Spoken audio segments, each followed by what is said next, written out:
Hello everyone, welcome to Real Estate Daily with the House Heroes. I am Ryan Leneker. We go over the latest real estate news, covering housing, mortgage, and really everything real estate. So today is Wednesday, June 8th. Troy Reed is off showing properties all day today. Hopefully he's writing some offers for an excited client, and I will just jump right into it. So let's check out some of these headlines here. One of the ones that popped right up is mortgage demand falls to the lowest level in 22 years amid rising rates and slowing home sales. So a couple things going on here that I'm looking at. One is that mortgage demand is still falling. Well, we know that refinances are pretty much non-existent. I mean, I talked to friends in the industry, and the refis out there are cash out refis, and normally it's because they're going to be doing some work to their house, or they have other high interest rate debt, and it makes more sense to consolidate it. But even then, it's hard going from a 2.75% rate to a 5.5, right? So there's just a lot less refinances right now. So what we're seeing is purely purchase money, almost purely purchase money. So obviously we expected mortgage demand to drop both for refinance to almost nil, and then we expected some purchase business to slow as well, as certain buyers just can't afford the monthly payment on the houses in the price point they were looking, right?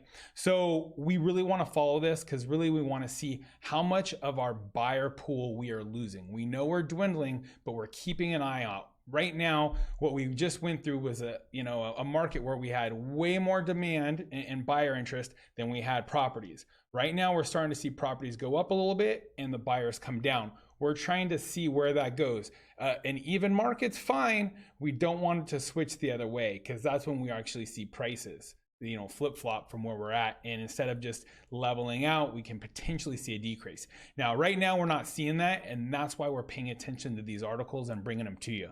So basically where we're at right now, mortgage demand falls to the lowest level in 22 years. We know rates are rising. The good news is, we'll go over rates at the end like always, and they're stabilizing a bit, so we are happy to see that. And slowing home sales. So right now there's still historically low inventory as well. So we're historically low historically low mortgage application rates, right, and mortgage demand, but we're also at historically low inventory. So let's check out next article here. We've got Barron's economists, multiple economists are now predicting that there will be no soft landing, and why a recession is inevitable. Now, this is for the economy as a whole. Let's go back and define what a recession is, right? It's two quarters of lowering GDP. So we know we're already one quarter in, so we're halfway there, right? Just like the song is, oh, we're halfway there. So there's a good chance, in a couple months, we're going to find out that we're officially in a recession. So I think the percentage was like, there's a 50% chance of recession through 2023 and 2024.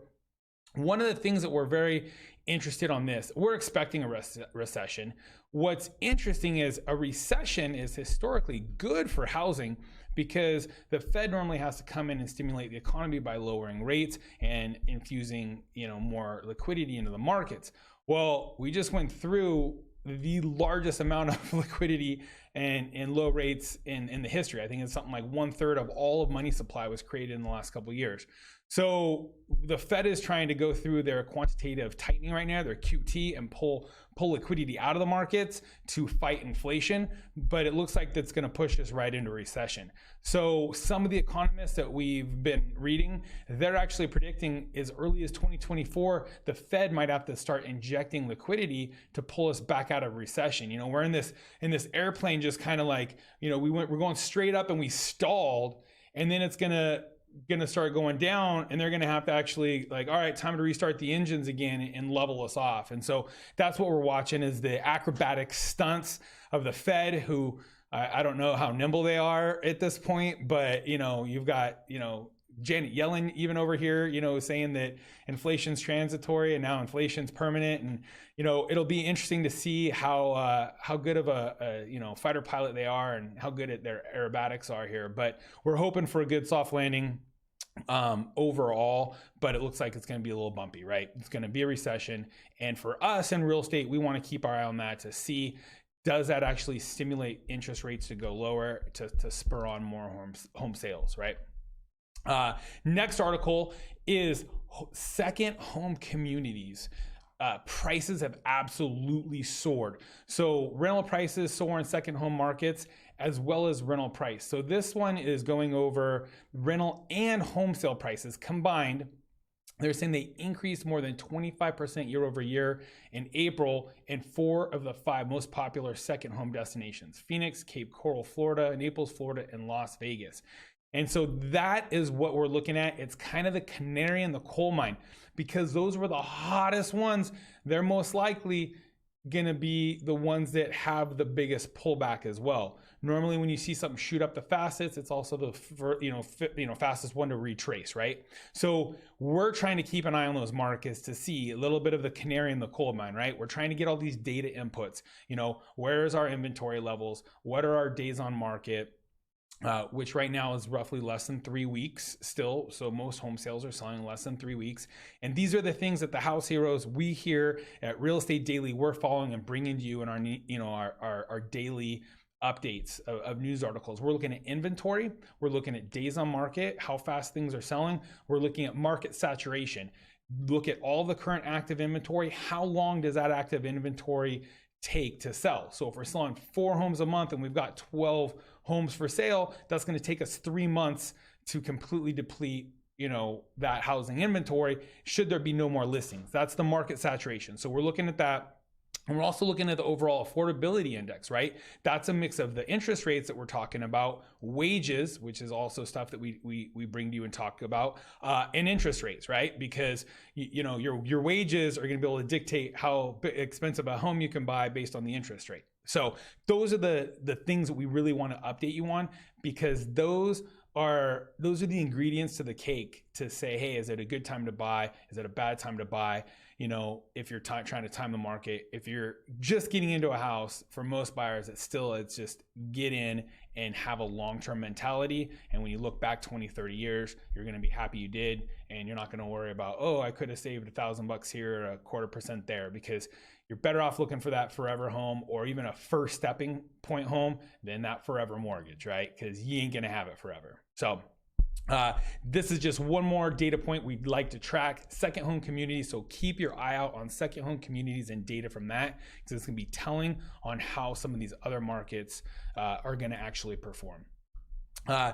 And should we get in a bad spot, I do like the fact that FHA and a lot of the trade organizations, real estate trade organizations, are actively looking at what options we have to bail us out if we get into a little bit of a tailspin, right? So we're doing all this aerobatics and acrobatics. What happens if we get in a tailspin?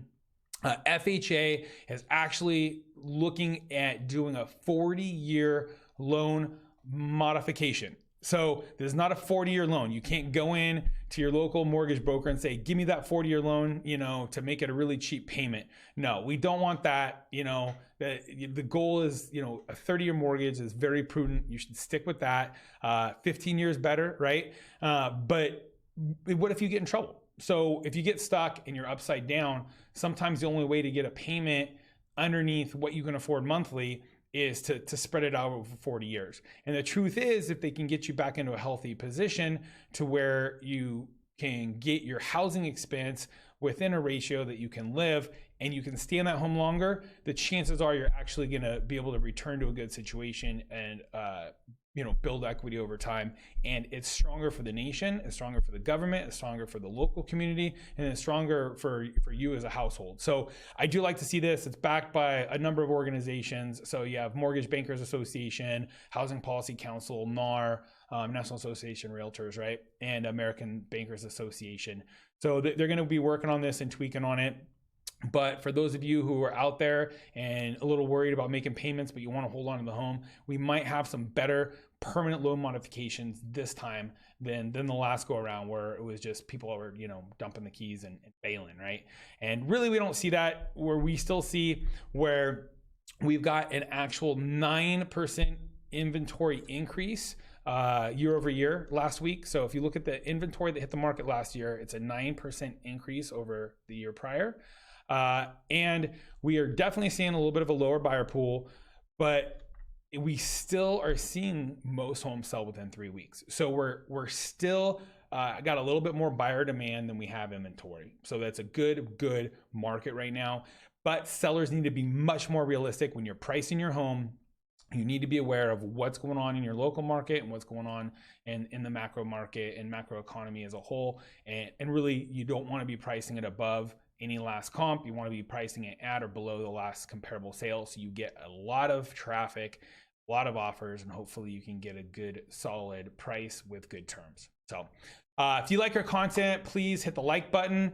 And that is it today. If you'd like to see daily real estate news, please subscribe as well.